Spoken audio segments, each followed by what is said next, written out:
네, 윤유숙입니다. 작지만 전망 좋은 주식을 소개하는 시간입니다. 오늘은 월덱스라는 반도체 소재 기업을 소개하는 시간을 갖도록 하겠습니다. 최근에 월덱스는 증설을 많이 하고 있어요. 생산 능력을 높이고 있습니다.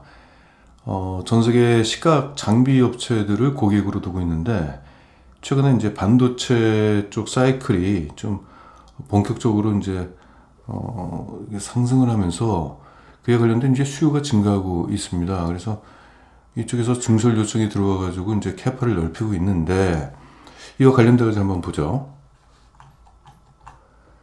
일단 이 기업은 반도체 식각 공정, 식각 공정은 반도체 공정 중에서 반드시 중요한 공정이자 미세화 쪽에 관여되는 공정이라서 굉장히 중요한 핵심 공정입니다. 이쪽에 소모성 부품인 전극과 링을 만들어요. 자, 소모성 부품이라는 것에 주목해보죠. 반도체 생산량이 많으면 거기에 비례해서 이 부품들이 공급이 된다는 얘기입니다. 자, 이 전극과 링을 뭘로 만드냐면 보통 주력으로 이제 실리콘 소재로 만들어요. 그리고 두 번째는 이제 쿼츠, 이게 석영이죠. 자, 이 두 개가 모두 이게 지구상에 가장 많이 이제 매장되어 있는 그 모래로 만든다라고 보시면 되겠습니다. 그래서 이게 단가가 굉장히 싸요. 최근에 이제 국제 원자재 가격이 상승하면서 다른 쪽에 원료 상승에 대한 좀 부담을 떠안고 있는데, 그러니까 이게 매장량이 풍부하고 이게 쉽게 구할 수 있기 때문에 이게 원재료 가격 상승에 큰 영향을 받지는 않습니다. 이게 한정 자원이 아니기 때문에 그렇죠. 뭐 이런 게 있고, 또 좋은 점은 이 식각 공정이라는 것은 미세화 공정에 관련돼 있고, 그리고 이게 이 반드시 필수 공정인데, 이게 메모리하고 비메모리 쪽 전체에 지금 다 쓰이고 있습니다. 지금 삼성전자하고 SK하이닉스, 미국의 마이크론 같은 경우는 이제 메모리 쪽에 좀 국한되어 있다라고 보시면은, 보면은 이게 앞으로 시스템 반도체 쪽의 성장이 굉장히 좀 앞으로 기대가 좀 되지 않습니까? 그래서 삼성전자도 지금 시스템 반도체 파운드리 사업에 지금 그 매진을 좀 하고 있고, 그리고 또 4차 산업혁명이라는 것은 결국 메모리보다는 비메모리 쪽, 시스템 반도체 쪽 영역이 좀 크기 때문에 그쪽의 수혜도 앞으로 장기간 좀 기대를 해볼 수 있다. 최종 고객사를 말씀드릴게요.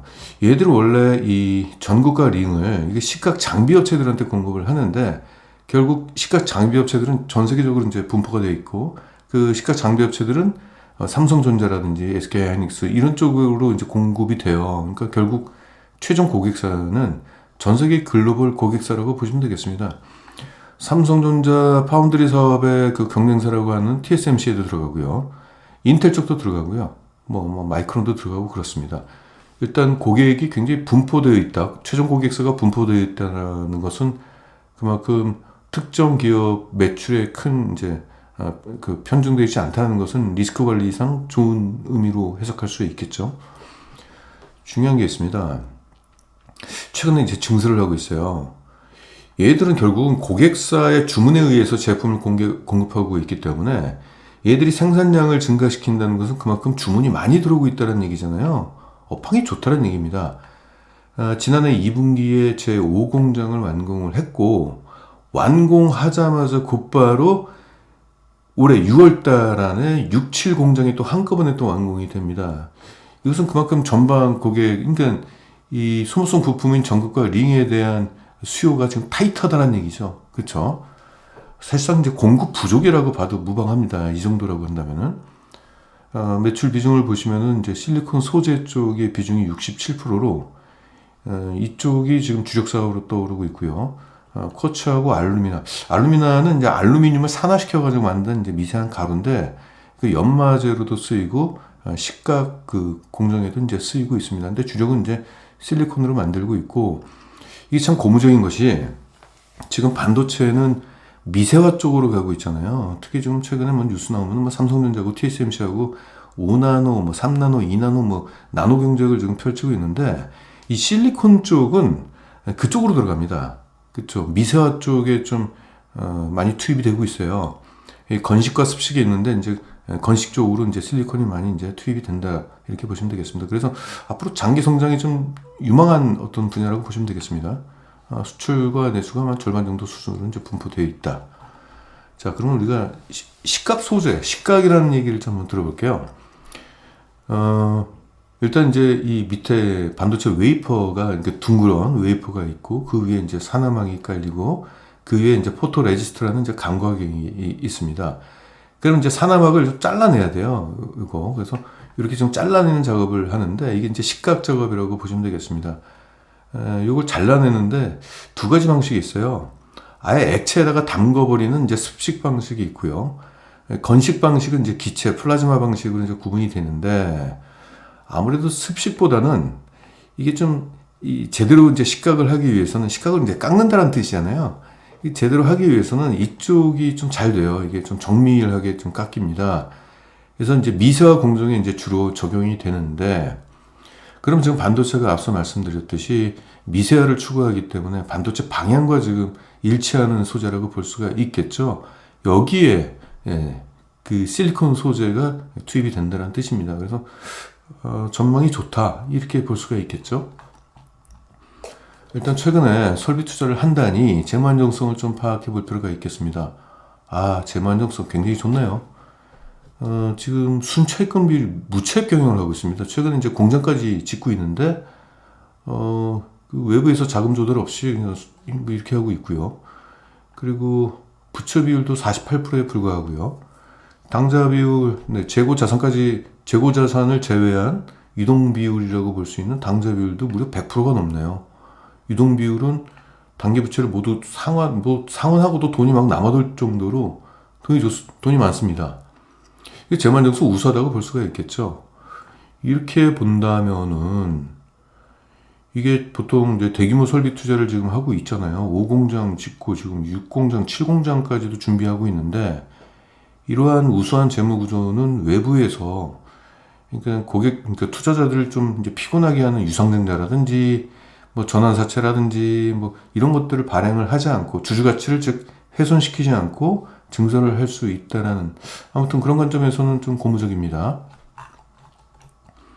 최근 증설을 하고 있는 것이 이제 확인되고 있는 게 이 투자활동 현금 흐름을 보시게 된다면은 평소에는 뭐 이 정도 금액을 썼죠. 요거는 그냥 기존에 있는 설비, 노후 설비를 교체하는 정도의 투자 활동이었는데 2021년도 들어가지고 5공장을 지면서 242억 원이 이제 유출이 됐어요.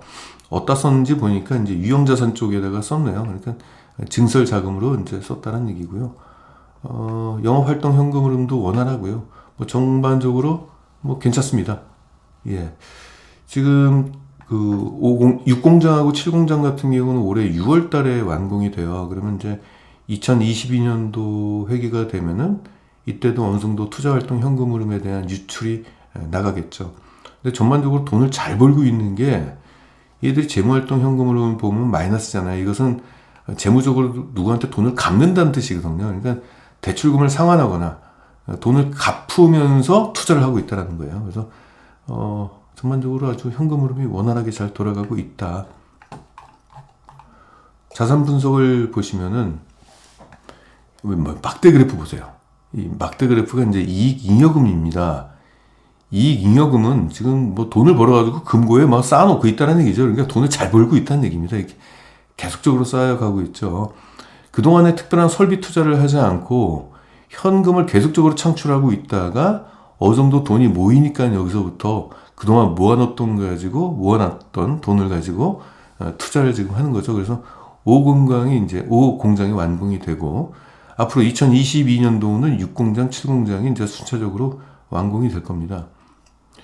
아주 좋네요. 이게 지금 기업의 설비 투자와 현금 회수 사이클 이런 것들이 선순환으로 돌아가는 그런 모습을 좀 보이는 것 같아요. 이게 2021년도 2분기에 5공장이 완공이 됐고, 앞으로 3,300억을 들여가지고 이제 6공장, 7공장을 이제 짓는다는 얘기입니다. 결국은 유형자산이 조금 더 불어나겠죠. 올해 6월달 되면. 유형자산은 일종의 장사 미천입니다. 결국은 이제 제조업은 공장으로 돈을 버는 거죠. 유형자산이 이제 증가하고 대신 당좌자산이 이쪽으로 좀 이동이 되겠죠. 돈으로 공장 투자하고. 그래서 나중에 이제 유형자산이 커지게 되면은 거기서 이제 현금이 창출이 되면은 다시 당좌 자산이 불어나는 그런 흐름이 됩니다. 재만족성이 워낙 좋으니까 전반적으로 아주 좋네요. 그동안 돈 많이 벌었네요. 자, 실적을 보겠습니다. 야, 꾸준하게 증가하는 거 보세요. 이게 매출액입니다. 매출 성장이 지금 안정적으로 꾸준하게 증가하는 흐름을 보이고 있고, 영업이익 역시도 꾸준한 성장을 보이고 있는데, 이 성장률이 자그마치 매출액은 연평균 17%씩 성장했고요. 영업이익은 47%씩 성장을 했네요. 이게 제가 사실 이게 저는 잘 모르는 투자를 안 했는데, 제가 반도체를 좋아해요. 근데 반도체 장비는 절대로 투자를 안 합니다. 소재하고 부품 기업들, 그리고 용역 이런 기업들 위주로 투자를 하는 게, 반도체를 생산량이 증가하면은 거기에 비례해서 함께 이제 증가되는 구조가 돼요.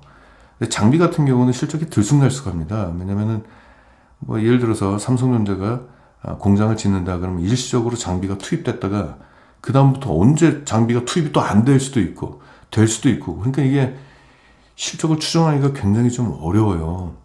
근데 소재나 부품, 용역 같은 경우는 반도체 생산량에 비례해서 실적이 좋아지는데, 그럼 여기서 우리가 상식적으로 한번 생각을 해보죠. 앞으로 전 세계적으로 반도체 생산량이 줄어들까요? 그렇게 생각하시는 분은 없겠죠. 물론 반도체 가격이 뭐 예를 들어 D램 가격이 하락하거나 좀 올라가거나 이거는 뭐 어떤 수요에 의해서 왔다 갔다 할 수는 있겠지만은, 반도체 생산량 자체가 줄어들 가능성은 높지 않잖아요. 왜냐면은 더구나 또 반도체 미세화를 볼게요. 얘들은 이제 실리콘 소재를 주력으로 지금 하고 있는데, 실리콘 소재는 이제 반도체 미세화 쪽에 투입이 된다고 말씀드렸잖아요. 자, 반도체 미세화가 중단될까요? 그렇진 않잖아요. 반도체라는 건 궁극적으로 지향하는 바가 경박 단소, 작은 사이즈에 좀 더 많은 정보를 입력할 수 있는, 입출력 단자를 더 많이 넣어서 많은 정보를 처리할 수 있게끔 하는 것이 이게 방향이지 않습니까? 그래서 미세화는 앞으로 점점 더 가속화될 것이고, 반도체 생산량 역시 앞으로 더욱 증가할 겁니다. 예를 든다면은 과거에는 반도체를 사람이 사용했지만은 앞으로는 이 사물이 쓰는 거잖아요. 사물 인터넷.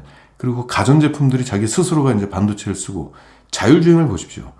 자율주행은 이제 로봇가 됩니다. 자동차가. 자기가 보고, 자기가 판단하고, 자기가 명령을 내리는 이 모든 것들이 반도체가 하는 역할인데, 앞으로 반도체의 투입은 사물 인터넷의 발달로 인해서 사람보다는 이제 사물이 쓰는 구조로 가기 때문에, 생산량이 증가된다는 것은 이거는 거스를 수 없는 대세죠.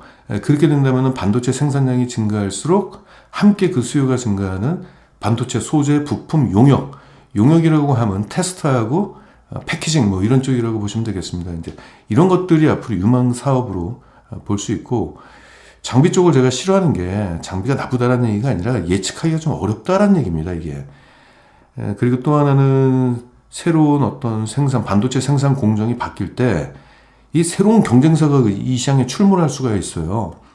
그러니까 좀 장기로 봤을 때는 투자하기가 조금 어렵더라고요. 모르면 투자하지 않는다? 제 좌우명입니다. 잘 몰라서 안 하는 겁니다. 장비가 나쁘다는 게 아니라 알기가 어려워서. 아무튼 자, 이런 꾸준한 실적을 낼 수 있었던 것은 결국 이 기업이 소모품 기업이기 때문에 가능한 것이죠. 네, 아무튼 이런 실적을 앞으로 장기적으로 계속 나올 것으로 전망이 돼요. 지역별 매출을 보게 된다면은 갑자기 국내 한국 쪽에서의 매출액이 확 올라갔어요. 안타깝게도 다른 이제 미국이라든지 이런 쪽은 조금 떨어졌는데 상대적으로 이렇게 올라갔는데, 이게 지금 국내 반도체 공장이 새로 생긴 데가 지금 평택 2공장이잖아요. 3공장 지금 짓고 있고, 앞으로는 4, 5공장도 생각을 해볼 텐데 한국 쪽의 비중이 좀 높아지겠네요. 평택 2공장은 세계에서 제일 큰 반도체 공장이기 때문에 그것이 지난해 하반기에 좀 완공이 됐어요. 그래서 초도 물량이 나간 것 같고, 올해 본격적으로 이제 이 생산이 되면서 이게 이제 재고를 보충한 것 같기도 하고요. 아무튼 이러한 쪽에 실적이 아무튼 좋게 나왔습니다.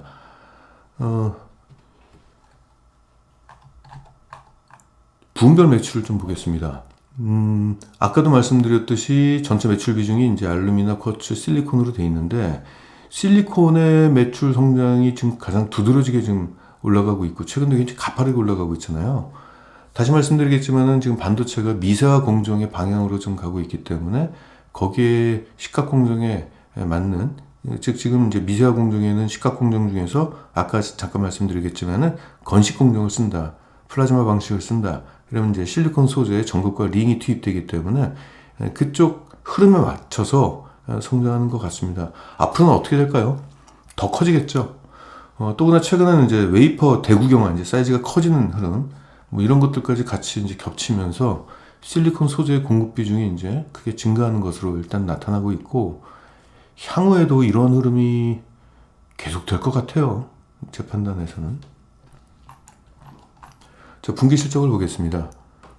일단 분기 실적도 우상향하는 모습이 보이네요. 좋은 흐름이 나오고 있습니다. 이 계절별로 계절적 특수성도 없이 그냥 쭉 가고 있네요, 이게. 분기별로 매출액을 보시면은 각각 1분기 때는 그냥 지난해 1분기와 비교해야 되겠죠. 계절적 특수성을 고려해서 1, 2, 3, 4분기 각각 한 20%대 성장을 계속적으로 보이고 있어요. 영업이익은 1분기 때 46%였는데 2분기 때는 지난해가 좀 좋았네요. 지난해 좋고 2분기 때 약간 좀 부진했죠. 이때 약간 부진했던 이유는 이때 공장이 완공이 됐잖아요. 2분기 때 5공장이 완공이 됐어요. 5공장이 완공이 되면 별의별 일들이 다 일어납니다. 그 얘기를 해볼게요. 보통 이제 증설한 기업들은 결과적으로 이제 공장이 완공이 되는데, 공장 완공되는 시점에서 인력을 뽑아야 될 거 아니에요. 공장 각종 그 설비를 담당해야 될 그 인력을, 신규 인력을 33명을 뽑았습니다. 그래서 인건비가 일단 9%가 증가를 했고요. 그리고 또 이때 영업이익률이 떨어졌을 때 보나마나 뻔합니다. 공장이 완공이 되잖아요. 그럼 이제 설비를 돌리잖아요. 근데 이 설비 세팅을 어떻게 100% 완벽하게 세팅이 되겠습니까? 처음엔 어디가 잘못된지 모르고 일단은 세팅을 해놓고선 제품을 생산을 해보는 거예요. 그러면 불량품들이 속출을 합니다. 그러니까 오류가 있는 거죠. 그래서 장비 튜닝이라는 작업, 거기에 또 비용이 들어가요. 그리고 불량품들도 속출하게 될 거 아니에요, 처음에. 그래서 처음에는 이제 수율 작업, 이걸 이제 공장 안정화 작업이라고 하는데, 처음에 돌렸는데 어디서 왜 불량품이 나오지? 또 이렇게 했더니 또 저쪽에서 나오고, 그래서 그거를 최적화시키는 이제 작업이 들어가요. 그런데 문제는 그 불량품들이 나온 것은 그냥 갖다 버리면 끝이 아니라, 그 불량품이라도 그것을 생산하기 위해 들어간 원재료 가격이 있을 것이고, 거기에 인건비, 각종 제조 경비가 다 들어간 것을 버리는 거잖아요. 그러니까 이게 실적의 초기에는 안 좋아요. 그래서 공장을 짓자마자 영업이익이 다소 떨어지는, 그걸 가지고 성장통이라고 얘기하죠. 4분기 때 영업이익률이 과거 대비 좀 떨어지는 흐름이 나왔죠. 영업이익은 결과적으로 올라갔지만 수익성은 조금 떨어졌어요. 2020년도 4분기는 22%였는데 18%대로 떨어졌죠. 아마도 어떤 이때 그 공장 완공돼가지고 돌리다가 뭐 불량품이라든지 각종 그런 비용들을 한꺼번에 이쪽에 털어낸 게 아닌가, 이렇게 보여지고 있습니다. 근데 이런 것들은 공장이 완공되고 나서 나타나는 일시적인 현상입니다. 그래서 이것들이 이제 안정화 작업을 거치고 나서 나중에는 이제 정상적이고 안정적으로 이제 공장 가동이 시작되면은 이제 곧바로 이제 실적이 다시 회복되는 흐름이 나올 거예요. 네, 이런 부분이 있었고요. 자, 그렇게 된다면은 올해 6월 달에 6공장, 7공장이 완공이 되잖아요. 그럼 또 이와 같은 현상이 일어날 수 있죠. 만약에 이런 것들 때문에 주가가 떨어진다, 절대로 겁을 내서는 안 돼요. 이거는 매수 기회로 삼아야 됩니다. 왜? 일시적인 현상이고 우리가 예측 가능한 수준에서의 이익 하락이기 때문에, 이것 때문에 주가 하락이면은 매수 관점에서 접근하는 게 맞죠. 아무튼 이런 흐름이 있었습니다. 실적을 직계해서 말씀 좀 드려보겠습니다. 매출액은 지난해와 비교했을 때 22%가 증가를 했고요. 영업이익은 13% 성장에 그쳤죠. 보통 매출액이 22%가 증가하면은 영업이익은 더 크게 성장하는 게 맞는데, 보니까 매출 원가율이 높아졌어요. 이게 아까도 말씀드렸듯이 인건비가 33명의 그러니까 신규 인력이 채용됐다는 것은 공장 사이즈를 키우기 때문에 인건비가 증가했다는 것은, 이거 사무직이라기보다도 생산 쪽 인건비가 증가한 거죠. 그래서 생산 쪽 인건비는 매출 원가에 포함되어 있습니다. 그리고 또 하나, 뭐 처음에 공장 짓자마자 불량품 나온다고 그랬잖아. 그러니까 이게 원가가 높아지는 거죠. 근데 여기서 주목할 게 하나 있습니다.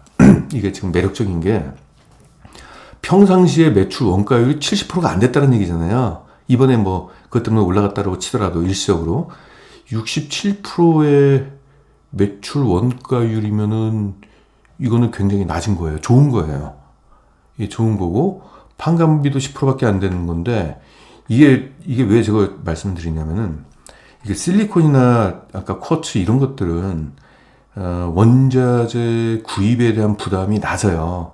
이게 워낙 싸기 때문에 또 하나 그러면 싸면은 원재료가 싸면 그만큼 판매 가격도 낮아야 되는 거 아닙니까? 이렇게 얘기할 수 있잖아요. 근데 그게 아니에요. 제가 여기 지금 화면에다가는 담지 않았는데 그 식각 장비 업체에다가 얘네들이 공급한다고 그랬잖아요. 근데 식각 장비가 반도체 장비 중에서 시장 지배력이 높아요. 시장주의가 높아요. 왜냐면은 식각 장비는 미세화에 관여를 하고 있기 때문에 만약에 삼성전자 같은 기업이 식각 장비 업체들을 대상으로 막 가격 후려치기를 한다. 그러면 식각 장비의 품질이 낮아지고 성능이 낮아지죠. 그럼 어떻게 돼요? 그 피해는 고스란히 삼성전자한테 갑니다.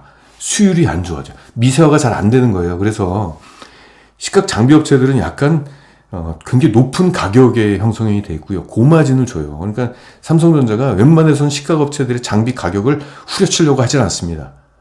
소위 우리끼리 얘기인데 그냥 막말로 달라는 대로 돈을 주는 구조예요. 그러다 보니까 월덱스가 제품 그 전극 링 식각 관련된 소모품을 공급할 때도 가격 압력이 크지가 않아요. 가격 압력은 크지는 않는데 원재료는 굉장히 싸게 사올 수 있으니까. 왜냐면 솔직히 이런 말을 할게요. 흙 퍼다가 장사하는 거거든요. 아니 뭐 실리콘이하고 쿼츠는 뭐 모래에서 채취해가지고 그걸 가공을 하는 거니까 그만큼 이제 부담이 좀 덜하기 때문에 이제 그런 현상이 있습니다. 제가 이걸 길게 얘기한 이유는 뭐냐면은 매출 원가율이 낮다는 얘기는 원자재 그러니까 매출액이 증가하면은 함께 비용도 증가되는 구조가 있죠. 근데 원자재 구입에 대한 부담이 큰 기업들은 매출액이 올라가면 그에 비례한 만큼 원재료도 많이 사와야 돼요. 그러니까 비용도 함께 증가해요. 근데 이것은 매출 원가가 낮다는 얘기는 매출 성장에 비해서 원재료 구입 비용이 그나마 좀 덜 사온다는 얘기죠. 따라서 매출액이 증가하면 영업이익이 크게 증가할 수 있는 구조예요.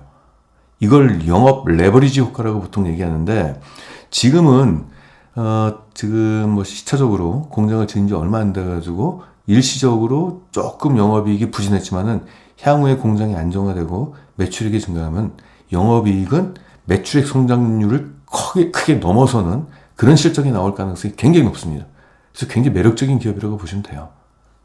향후 이제 생산 가동률이 증가되면은 이익 성장이 굉장히 가파르게 증가할 걸로 전망이 되고 있습니다. 아무튼 좋은 기업입니다. 좋은 재무 구조를 갖고 있어요.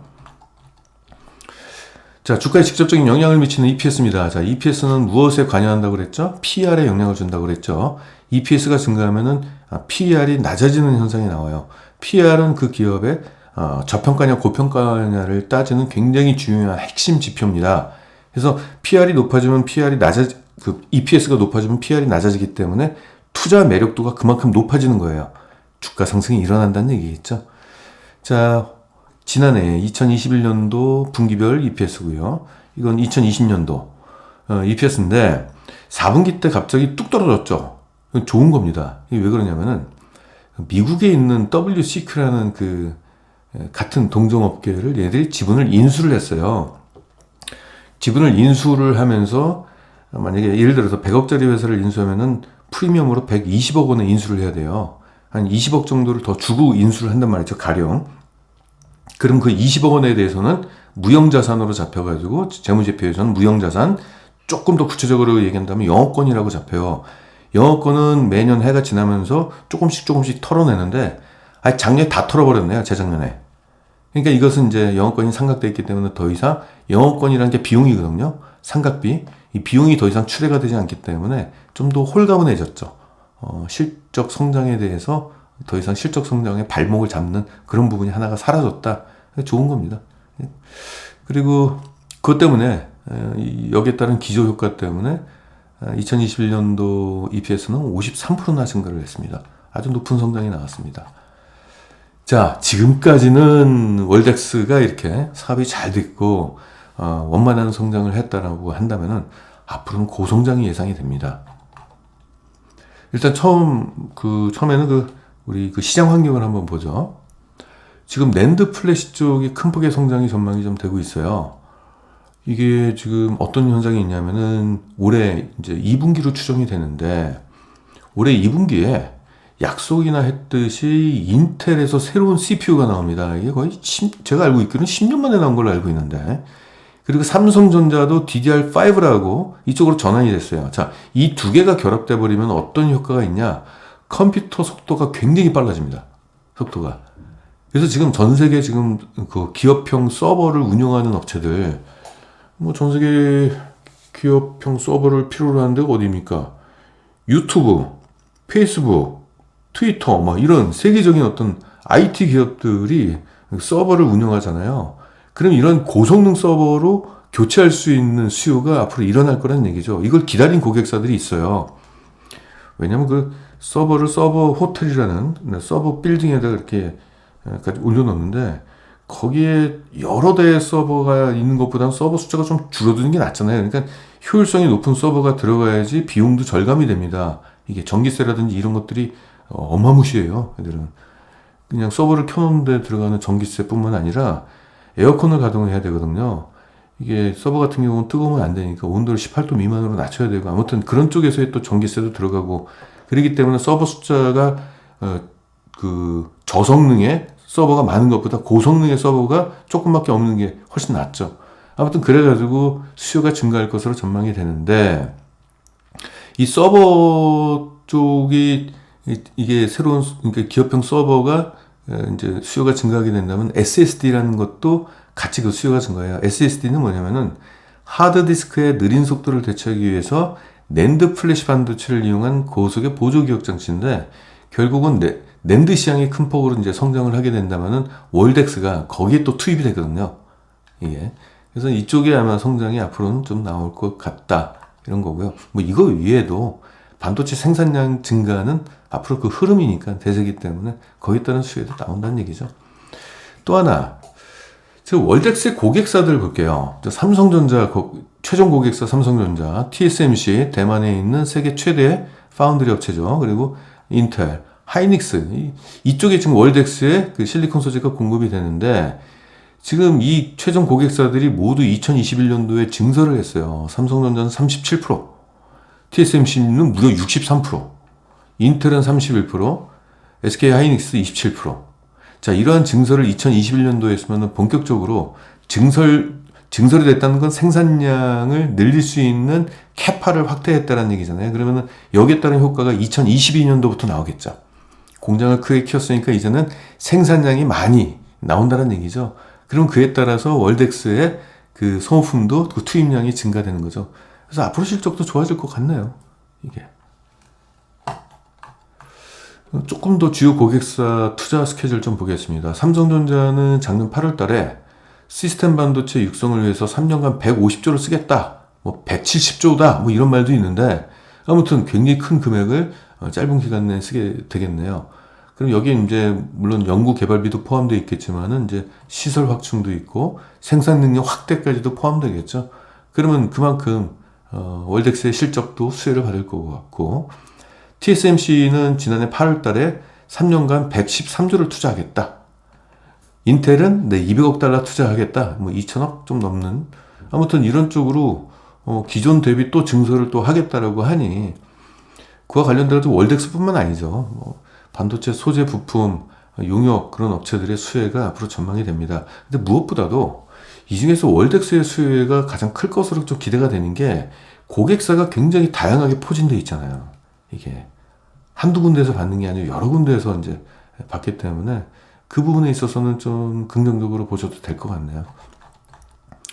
자, 앞단에서 고객사들이 이렇게 증설을 하고 있잖아요. 그럼 거기 발을 맞춰줘야 될 거 아닙니까? 그쵸? 앞단에서 증설을 하게 된다면 그 증설에 맞는 시각 장비가 또 거기 생산 라인에 투입이 될 거고, 그 시각 장비가 투입되면 거기 소모품들도 양도 그 비례해서 증가할 거 아닙니까? 그쵸? 그러니까 월덱스도 거기에 맞게끔, 네, 이 증설을 해야 되는 거죠. 2020년도는 그 전년 대비 65%의 증설을 했는데, 2021년도는 거기에다가 또 30%.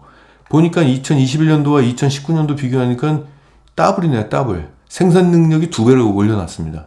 근데 여기에다가 또 2022년도 6월까지 6, 7공장을 또 한꺼번에 완공이 된대요. 그러면 생산 능력이 더 올라가겠죠. 생산 능력, 다시 말씀드리겠지만은, 얘네들은 고객의 요청에 의해서 이제 생산량을 넓히는 구조이기 때문에 생산량 확대는 매출 상승이라고 보시면 되겠습니다. 아무튼, 이거는 그만큼 수요 증가 혹은 이제 공급 부족이죠. 사실 이렇게까지 공장을 증설한다는 것은 지금 현재 공급 부족 상태가 좀 어느 정도 있다는 얘기고, 뭐 약간 수요가 타이트하다는 얘기죠. 그러면은 어떤 현상이 일어나냐면은 가격 압력이라는 게 있을 수가 없죠. 가격이 오르면 올랐지 떨어지지 않아요. 판매 가격이. 그러니까 영업이익도 좋은 영업이익을 구가할 수 있고, 매출액도 증가하고 영업이익도 좋은 흐름이 나올 걸로 좀 기대가 되고 있습니다. 자, 타이트한 수요가 확인이 된 게 이걸로 제가 증명을 해보겠습니다. 2020년도에 공장이 여기 이제 생산 능력이에요. 하루에 생산할 수 있는 총량이 나왔고 실제 생산량이 이렇게 있습니다. 근데 여기서 생산 능력을 30% 확대했어요. 그렇죠? 생산 능력이 확 올라갔죠. 그럼 통상적으로 생산 능력이 확대되면 단기적으로는 이 이게 가동률이라고 얘기하는데 생산 실적과 생산 능력과의 그 차이입니다. 한 77% 정도의 가동률을 보이고 있는데 일시적으로 생산 능력이 확대가 되면 가동률이 뚝 떨어져요. 왜냐하면 생산 능력이 늘렸다고 주문량이 갑자기 기다렸다는 듯이 주문량이 오는 게 아니잖아요. 그런데 그 일이 현실화됐습니다. 생산 능력이 높아졌는데 생산 실적은 더 높아졌어요. 그러니까 생산 가동률이 77%가 오히려 올라버렸습니다. 이런 현상은 흔하진 않아요. 이 얘기는 마치 이렇게 얘기할까요? 물건을 딱 만들어가지고 선반 위에다가 딱 올려놓자마자 곧바로 누가 낚아채간 겁니다. 비유를 하자면은 그만큼 이게 지금 타이트하다는 수요라는 얘기고 공급 부족 현상까지 있었다라는 걸로 전 예상이 좀 됩니다. 이게. 그러면 지금 이렇게 지금 장사가 잘 되고 있잖아요. 만들면 그냥 곳곳이 팔려나가니까. 그러면 지금 우리가 2022년도 6, 7 공장이 또 완공이 되잖아요. 올해 6월 달에. 그러면 우리가 좀 사실상 그런 공장을 계속적으로 이렇게 증설하게 되면 약간 걱정이 앞서요. 왜냐면 공장을 크게 만들어놨는데 막상 물건 주문량이 줄어들면 어떡하지?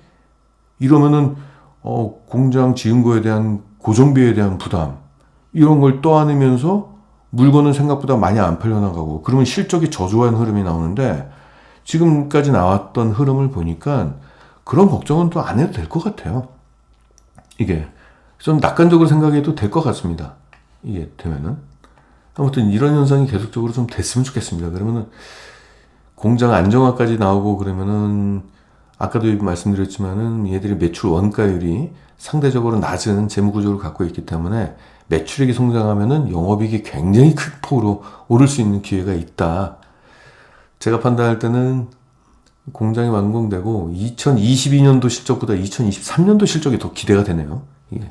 왜냐면 그때 공장 안정화가 돼가지고 본격적인 성장이 일어날 거지 않습니까? 주가가 오르려면요.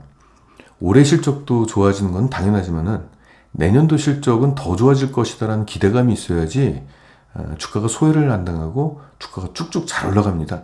아무튼 지금 현재 이런 흐름이 있어요. 자, 그럼 업계에서는 어떻게 전망을 했냐 보면은 매출액이 2021년도잖아요. 이때 이제 6월 달에 공장이 완공이 됐죠. 2022년도에 또 6월 달에 공장이 완공이 되죠. 6, 7 공장이. 근데 그에 따라서 이렇게 쭉 올라갈 것으로 전망이 되고 있습니다. 매출액이 앞으로 연평균 21%씩 증가하고요. 영업이익은 28%씩 증가할 것으로 전망이 되고 있습니다. 여기서 아까 제가 말씀드렸는데 매출액이 증가하면 영업이익이 더 큰 폭으로 올라간다고 그랬는데 생각보다 많이 안 올라갔죠. 이게 왜냐면 감가상각비 때문에 그래요. 초기에 공장을 지으면은 그 비용을 투자한 것이 그 생산 시설에 대한 사용 연수가 있잖아요. 뭐 자동차 같은 경우 만약 5년 탄다 그러면은 1,000만 원짜리 자동차를 사면은 5년 동안 나눠서 연간 200만 원씩 비용으로 떨궈내는 것처럼 공장을 짓게 된다면 거기에 이제 시설 자금 같은 거를, 시설을 몇 년 동안 쓸 수 있냐? 보통 통상적으로 한 7년 정도 써요. 6, 7년. 그 기간 동안에 이제 조금씩 나눠서 털어내는데, 그런 감가상각비가 일시적으로 여기서 커지면서 영업이익 성장을 약간 억누르는 현상이 있어요. 근데 감가상각비는 결국은 시간이 지나면 사라지는 거기 때문에 향후에는 높은 이익 성장이 나타날 것으로 이제 기대가 됩니다. 아무튼 그런 흐름이 있다. EPS 같은 경우도 영업이익 성장률에 맞춰가지고 28%씩 성장할 것으로 일단 전망이 되고 있습니다. 근데 이 기업의 PR이 굉장히 낮아요. PR이 지금 2022년도 추정 PR이 9.2배밖에 안 됩니다. 그러면은 이 PR과 이 EPS 성장률과 비교했을 때 이건 굉장히 저평가예요. 바꿔서 얘기할게요. 이건 엄청난 고성장을 하고 있고요. 성장률 대비 엄청난 저평가라고 평가를 할 수가 있습니다. 자, 이제 목표가를 얘기해 볼게요. 예전에 월덱스가 이때 제가 이제 전해 들었는데 거래처를 좀 많이 뺏겼대요. 그러면서 이 월덱스의 어떤 경영 능력이라든지 사업성에 대한 의심을 좀 많이 품었다라고 합니다. 그러다 보니까 이때 실적이 좋아져도 시장에서는 높은 평가를 하지 않아서 PR이 낮아졌어요. 그도 그럴 것이 이때 당시에는 2018년도는 실적이 좀 둔화됐잖아요. 올라간 것도 아니잖아요. 이러니까 성장률이 둔화가 되니까 높은 PR을 못 줬어요. 근데 최근 들어서 약간 높아지긴 높아졌지만은 그래도 제가 성에 안 찹니다. 이거 좀 말이 안 돼요. 왜냐면은 연평균 성장률이 28%면 최소한 PR이 20 근처까지는 가줘야 돼요. 가줘야 되는데 아직까지 시장에서 월덱스에 대해서는 뭔가 선입견이 있는 것 같아요. 그래서 실적 성장 대비 높은 PR이 지금 안 나오고 있는데 해소가 될 것 같아요. 그래서 저는 지금 여기서 PR, 평균 PR, 적정 PR을 어떻게 구성해야 되느냐. 평소 같았으면 여기 중간값을 잡았을 텐데 그렇게는 못하겠어요. 그렇게는 그 정도까지 제가 양보하고 싶은 생각은 없습니다. 이 성장률을 근거로 했을 때 목표 PR 13배를 잡는 것도 터무니없이 낮게 잡은 거거든요. 아무튼 13배로 일단 설정을 하고요. 그러면 2022년도 PR 한 9.2 정도 될 것 같고 그 다음에 7.4. 그래서 결국 2022년도는 이게 이 정도 올라갈 것 같은데 나중에 이 위에 있는 이 실적 성장, 이 추정 실적이 만약에 현실화 되잖아요. 이게 진짜 현실화 된다. 그럼 업계에서는 목표가를 상향할 가능성이 높습니다. 왜냐? 이 높은 고성장이 현실화 됐다라고 한다면은 현재 이 목표 PR 13배는 터무니없기 때문에 아마도 목표가를 상향할 겁니다. 그래서 과거에 기록한 PR 15배를 넘어서는 흐름이 나오지 않을까. 일단 저는 그냥 보수적으로 현재 관점에서 목표 주가는 한 35,000원. 그럼 지금 사면 약 42%의 주가 상승이 예상이 되는데 이쪽으로 일단 설정을 해놓겠습니다. 미래가 지금 다 불확실한 어떤 그런 상황에서 그 전방 산업의 타이트한 수요에 의해서 공장을 지금 연달아서 계속적으로 짓고 있잖아요. 이것은 결국 업황이 좋다는 얘기고 그에 따라서 실적 성장에 대해서는 가시성이 좀 뚜렷한 걸로 보이는 종목입니다. 한번 여러분께서 한번 담아두시고 주가가 목표가에 도달할 때까지 한번 기다리는 그런 한번 실천을 해보시기 바랍니다. 네, 오늘은 여기까지입니다. 감사합니다.